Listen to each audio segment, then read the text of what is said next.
Morning to everyone! So this is breakfast. So tinatry ko yung Magic Mini Blender. So mayroon tayong 1 apple. I-cut lang natin ito, small bite. Ito yung always my breakfast every day. Cut lang natin. Subukan natin kung mag-working ba siya, guys. Kasi ito yung new one and the other one is old but is still working. But i-try ko lang yung binili ko noong Saturday. So, it's Monday morning. It's almost 7:50.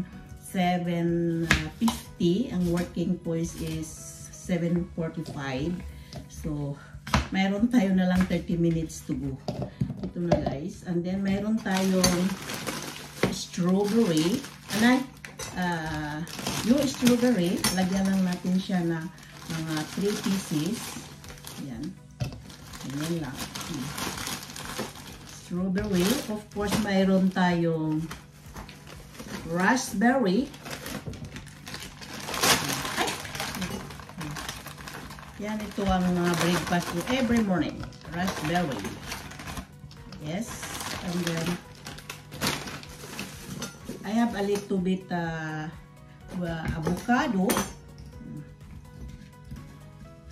Ano pa siya dahil pumunod siya eh. Tignan na natin kung kaya natin. Kung hindi natin kaya ano yun, so hindi na kailangan. Then lagyan natin siya ng natural na yogurt. Ganyan lang tayo.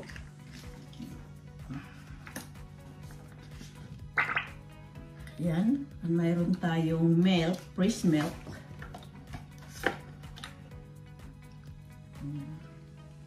And before that, mayroon akong every morning I drink oil, fish oil. So mayroon tayong fish oil dito. So iano lang natin 1 teaspoon lang kaya.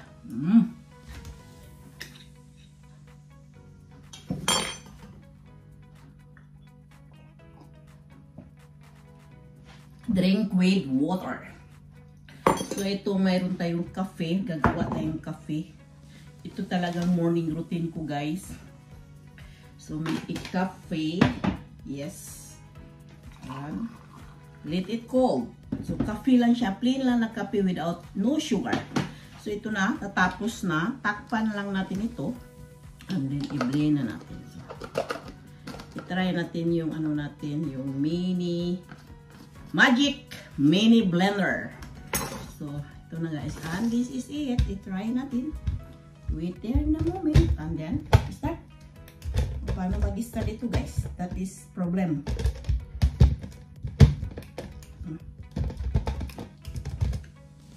Hindi siya nag-start. Bakit? Ano ba mag-start dito? Saan ba i-start natin? Wait.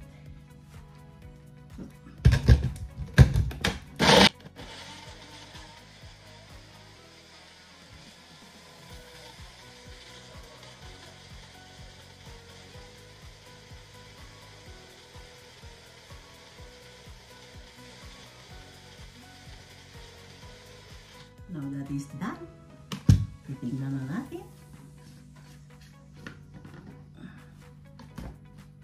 It's done. Ilagay natin dito, guys. Yes. And then, I have the cinnamon powder. So this is my breakfast for today.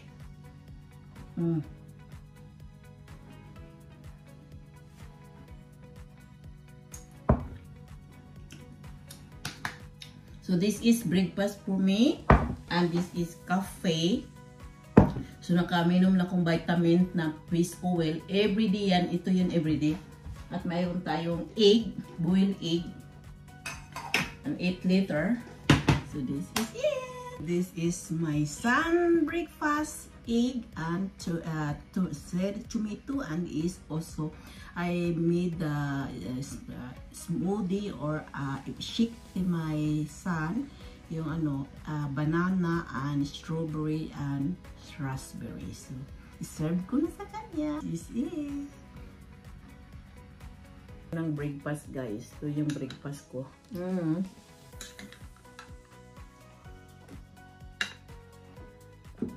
Ang sarap. Napakasarap talaga. is good. Almost 7 o'clock here in Norwegian time. Just only few minutes na mag-start na ang trabaho.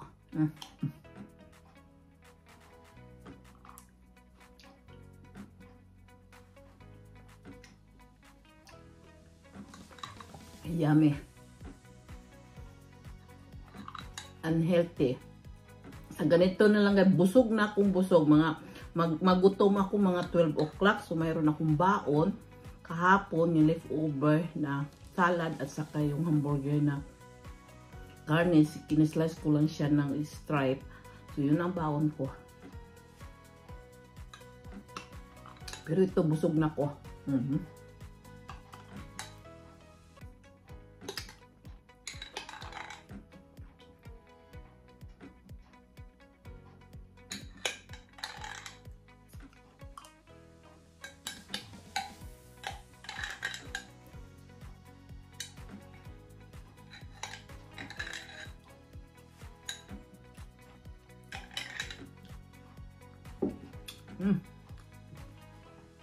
Natira sa anak ko, hindi na buhos ko sa isang baso. Ako na lang uminom para hindi masayang. Ayan. Inumin natin.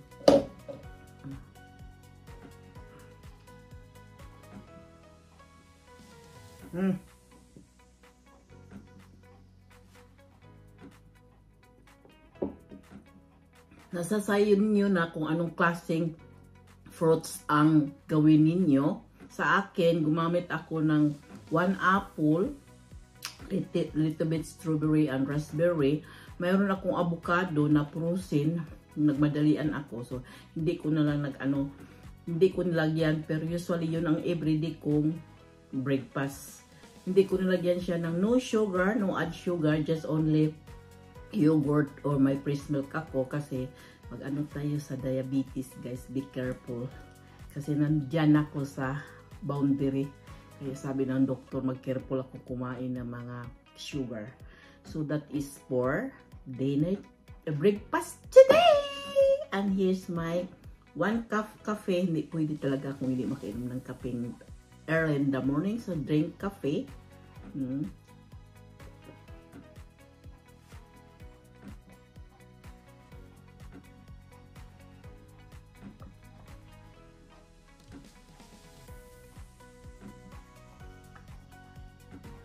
And then, mag-start na tayong mag-work. So, I drive to work. So this is my lunch. Leftover na salad yesterday. Nag-cook up boiled egg.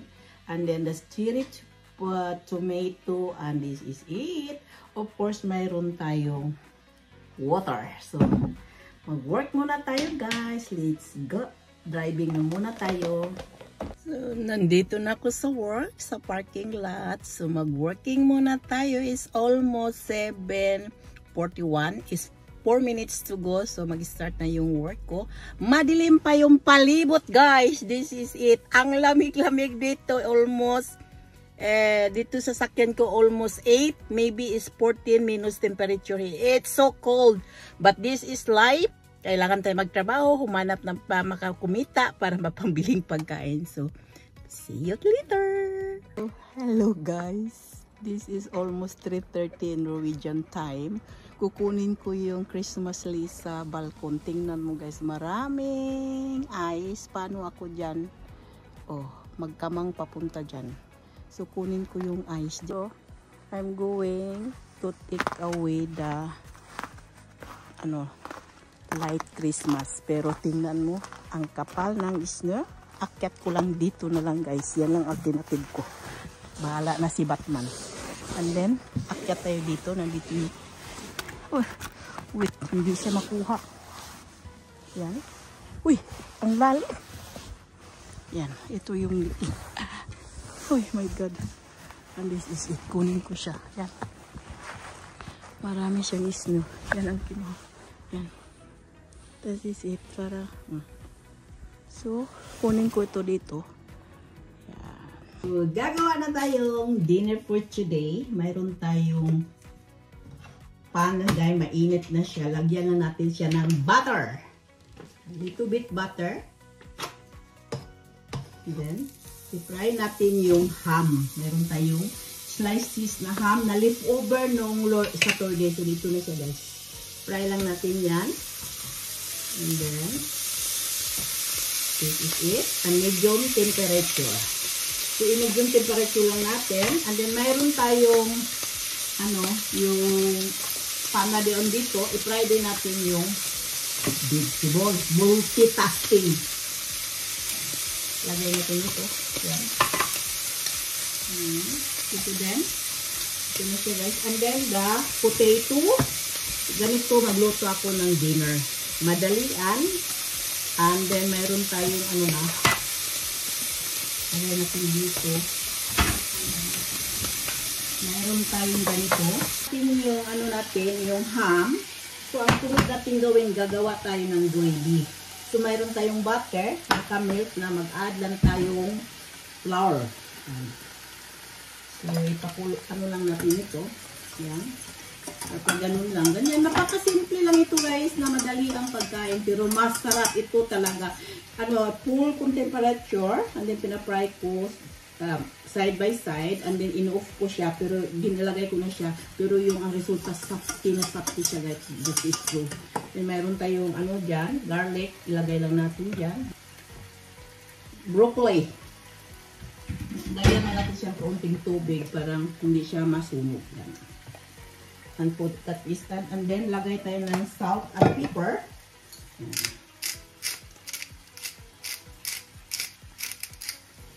And, maglagay tayo ng, dito din. Pepper.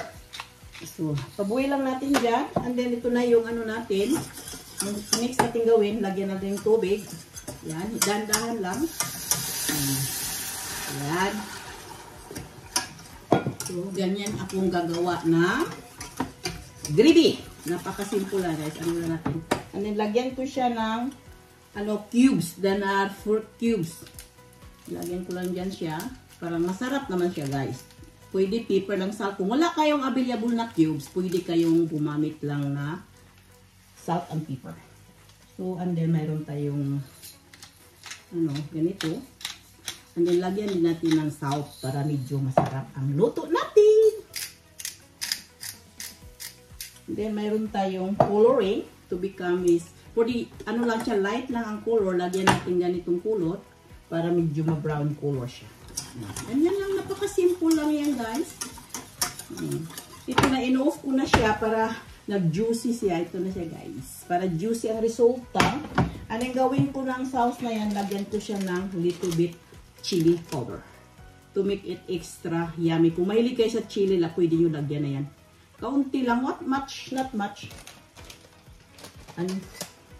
Anuhin natin yung dito din. Mayroon na siyang pepper and salt. Of course, lagyan natin siya ng oyster sauce mamaya. Ang sa akin dahil, gumamit ako ng little bit magic sarap! Not much lang guys, unti lang. Yan.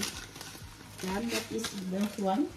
And then, lagyan ko siya ng, mamaya, lagyan ko siya ng oyster sauce. So, this is it. So, na siya, lagyan ko kaunting tubig. Not much. Yan. Kumukulo na siya. Halo-halo lang hanggang mahalo. Ito na yung kulay sa natin. So, this is for dinner today. Paki-like and paki-subscribe and share. Thank you for watching. That is for my dinner today. Simple and easy. Within 30 minutes, makakain na yung pamilya ko. See you for the next. Yan, that is it. Gravy. And then the fried broccoli. Of course, fried ham. If full temperature mo. Then off. And then let it to boil. And then potato. So, dinner for today. Hi! No, it's dinner time. Yung kinain ko leftover kahapon. Yung asawa ko, it's yummy. Hello to everyone. Papa. Hi! So, kain muna kami. So, paki-like and paki-share. And thank you for watching. Bye!